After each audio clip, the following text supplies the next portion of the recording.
So this month has all been about happiness, living the dream, and this morning's message is living happily ever after in real life. Living happily ever after in real life.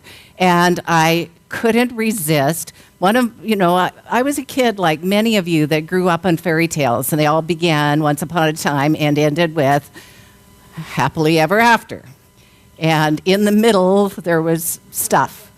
But anyway, they and most of it's like terror and, strength and antagonism and heroism, et cetera, et cetera. But anyway, I found just a slide that I just want to show you. So this is someone's version of happily ever after. After happily ever after, you see the prince is watching TV, putting his feet up in the Snow White. That was one of my favorites. It has her arms full. Anyway, I don't want any more of that because I really do want to talk about happily ever after in real life. Because not only is it possible, it's what we're called to. It's what we, as people studying the science of mind, bring to the world. We bring to the world the awareness that our experience comes from our thinking, from our beliefs, from our perceptions. Now here's this wonderful book that I'm reading. I've brought it, but we don't have any. But we can order some, or you can order your own. Go to our website, go to Amazon.com and get your own. Anyway, it's Richard Carlson's book, and it's about 15 years old. It's been written with a new foreword. You can be happy no matter what. It's a great little book. It's so easy to read, and he makes the argument that because of quantum physics, none of us are seeing or hearing the same thing. Every one of you that's here is going to hear the same message. You're going to sing the same songs, you're going to see the same slides, and all of you are seeing a different thing. Because you're bringing your own perceptions with you, you're bringing your own context with you, so none of us can see what everybody or anybody else is seeing. And part of living happily ever after, both in relationship, in friendships, in life, in business, is bringing that awareness with you that you get to choose. You get to choose. You can choose to be happy, or you can choose to be miserable. The choice is up to you. The choice is your choice to make. And when you realize that even though everybody's heard the same thing, that they've perceived it through their own context, through their own understanding, then you'll be less likely to make assumptions, which is one of the 4 agreements with Don Miguel Ruiz, never make assumptions. Less likely to make assumptions about other people, what they know, what they should know, what they heard, what they didn't hear, because you'll realize that it's coming through their own filters. It's really important for us because, and just think of the many things that people can perceive differently. So some people go to Las Vegas to gamble because they really love to gamble. Other people, that gives them a pain in their stomach, the idea that they might lose something. It's the same activity. Some people love to entertain others. Other people feel that public speaking is almost death. Do you see? It's all perception. It's not anything. There's no ultimate truth in it. The ultimate truth is, of course, qualities of God. The ultimate truth is qualities of God, and one of the fast tracks to living happily ever after in real life is to bring that awareness into your present moment. Right now, God is all there is. Right now, all I'm hearing is God. Right now, all I'm seeing is God. If you don't like that word, just put two O's instead of one. Right now, all I'm seeing is good. Right now, all I'm hearing is good.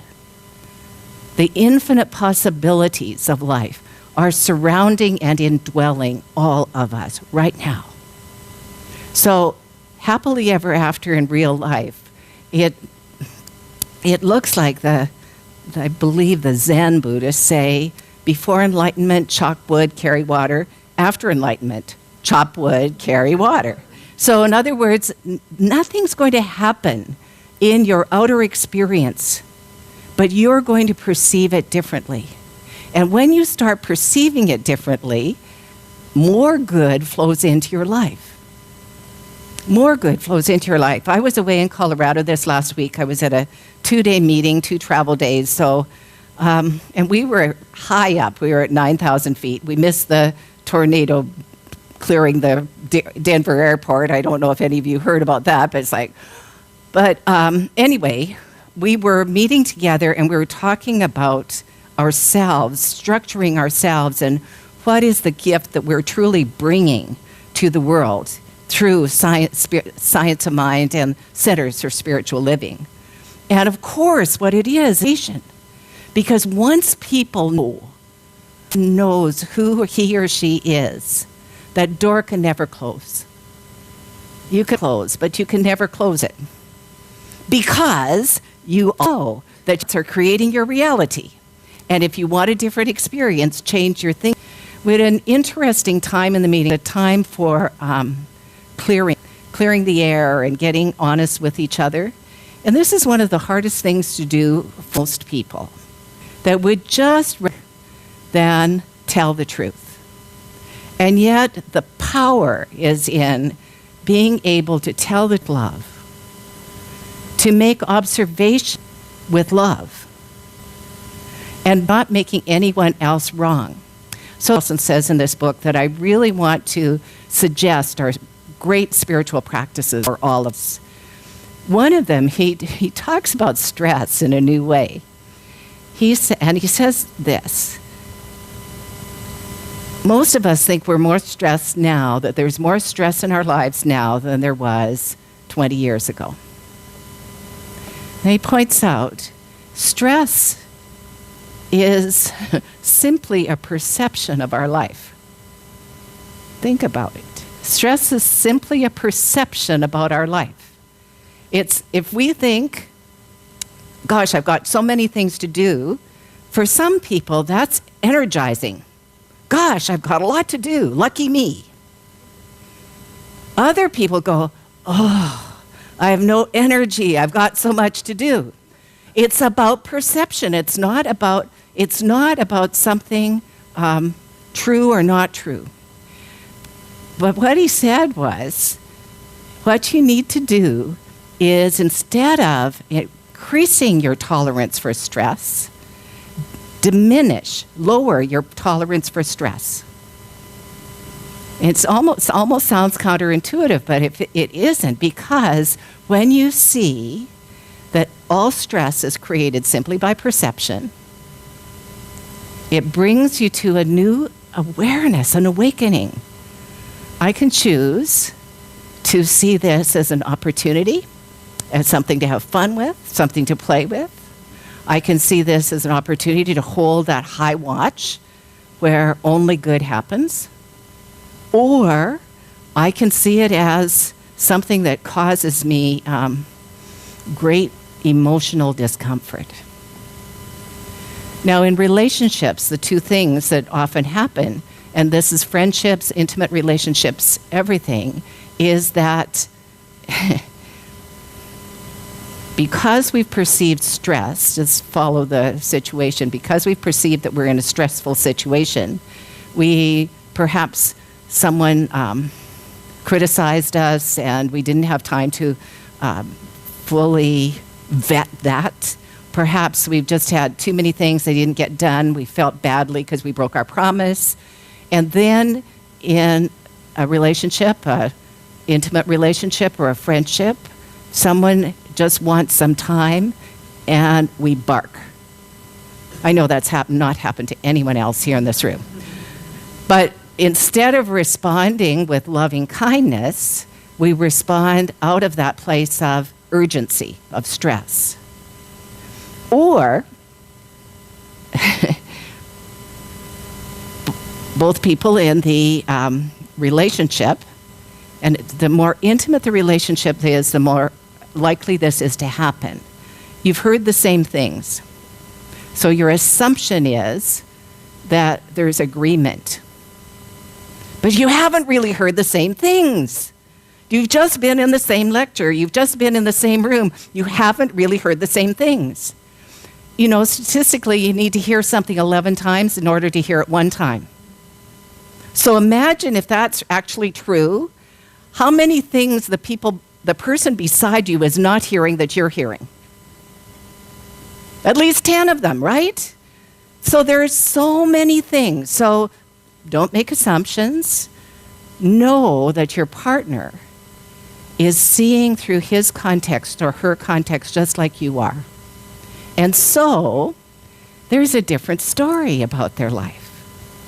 Now, if we think about, most of those fairy tales began with once upon a time and ended with they lived happily ever after. What if you looked at your life that way? Once upon a time, I was married to a good man, and I threw him away and lived happily ever after. There's so many jokes about that. So I have to share with you some of the marriage jokes, because all of it, almost always in the fairy tales, the prince and the princess got married and lived happily ever after. It was never, he asked her and she said, no, I think not. I'm going to live a different kind of life than that and live happily ever after. A child was at her first wedding, and she said to her mother, Mommy, why is the bride dressed all in white? And the mommy said, well, honey, this is her happiest day of her life. So she wears white because such a color of happiness. And the little girl thought about it, and she said, and why is the man all in black? So along that line, once upon a time, a boy asked a girl to marry him, and she said no, and he lived happily ever after, hunting and fishing and drinking beer and lying on the couch. Okay, so see, we have all of these stories that we can make up. But think about the stories about your life, particularly if you're in conflict right now with someone you love. Know that it's a natural thing. That person has a different perception than you do about what they're seeing, about life. And the very most loving thing to do would be to listen with new ears and see if you can hear their story. See if you can detach any judgment, any blame, any it should be this way, and hear with new ears their story. That was going on a lot at our meeting. It was really powerful and very intense, and because I'm the chair of that organization, I had to be really conscious, and I was really tired when we finished, because I had to keep bringing them back to what our agreement was that we would accomplish, because we all 14 wanted to wander away and go this direction or that direction, but no, we had made an agreement in the beginning to accomplish a few things, which we did. And I got to practice what I preached, to truly see if I could listen and hear their story the way they were telling it, the way they were seeing it, rather than the way I see it. One of the things that you need to decide, and it's a choice, is would you rather be right or would you rather be happy? Because we all are so good at making arguments about how we're right about something. We do it all the time. It's kind of natural for us. We've been doing it our whole lives about, well, a person just shouldn't be that way, and then we build something. And here's our tendency as a human being.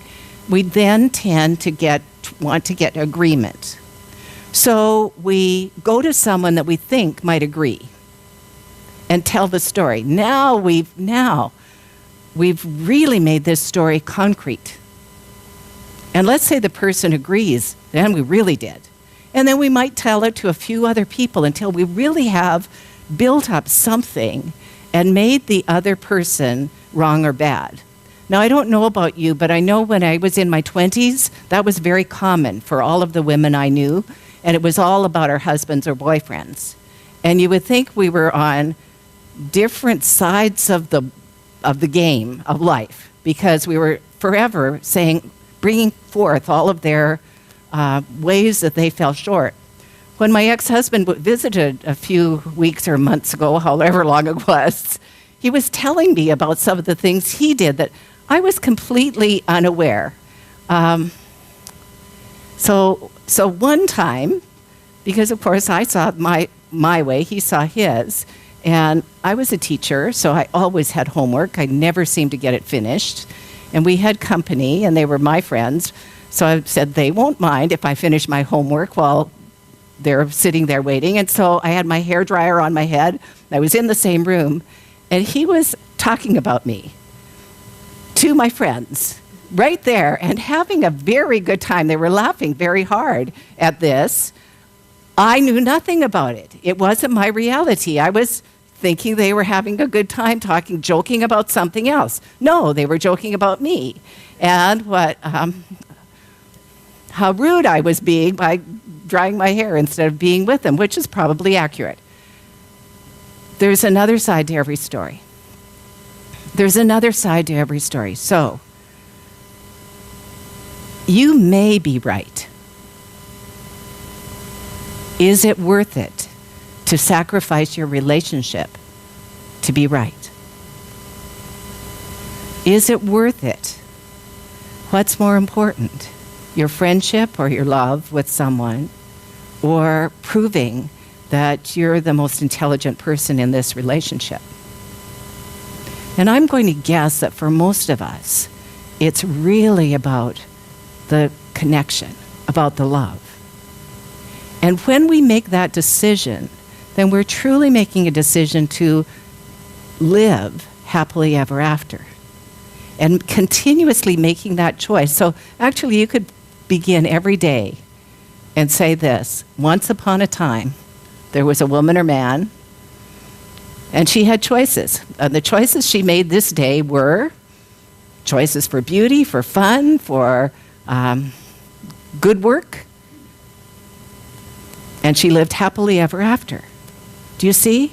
And then at night, you give thanks for those choices that you made, for the bold declaration that you stated and the choices that you made. Do you think it's ever too late to begin again? You know, it never is. It's never too late. All of that is up to you.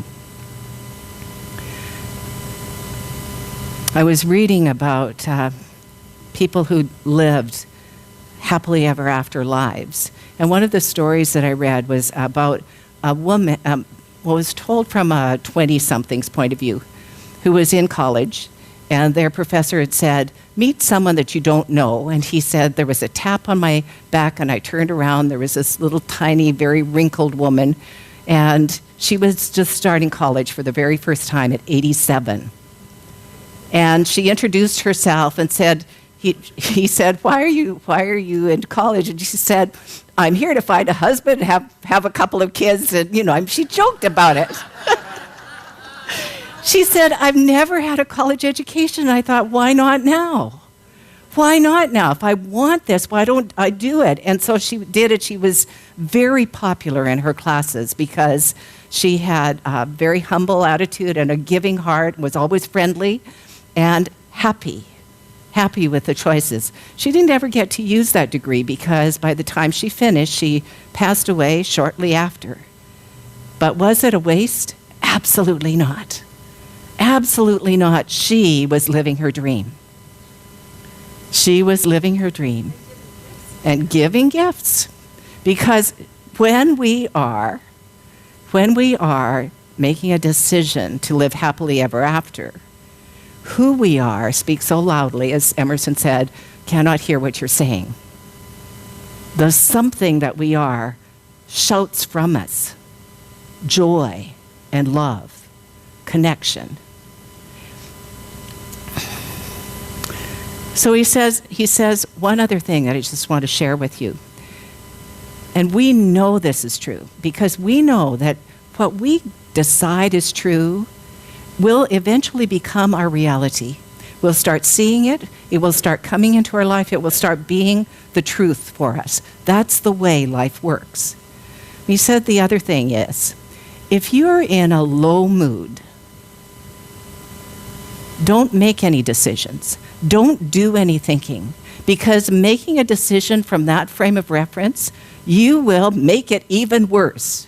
And I've used this analogy before. It's like your life is a multi-story building, and the basement is the place where just negativity happens, and the penthouse is where joy happens. So you want to make your decisions in the penthouse. And if you and your partner are both in the basement, don't make any decisions, because you could divorce just because you're in a bad mood. You could cause all sorts of, because here's the thing, here's how our minds work. When we are looking at life through that filter of ain't it awful, that is what we see. And we'll see more and more of it, and so will the people around us. But if we're in the filter of, this is great, life is good, and I have good to share, then that's going to be our experience. So, it's up to you. One of my favorite Buddhist stories is what I will close with. And it's a story about a man who was watching the guru, and this man desperately wanted to be a teacher. And he thought, I can trick the teacher into making a mistake, and then I'll be more powerful than the teacher. He had a live bird in his hands. And he said to the master, Master, is this bird alive or is it dead? Thinking that whatever he said, he would kill the bird by squishing it. If the master said it was alive, if it was dead, he would let the bird fly. And the master said neither. He said, it's up to you, son. It's up to you. And indeed, that's true. So living happily ever after is up to you. It's up to you. And so it is. Okay.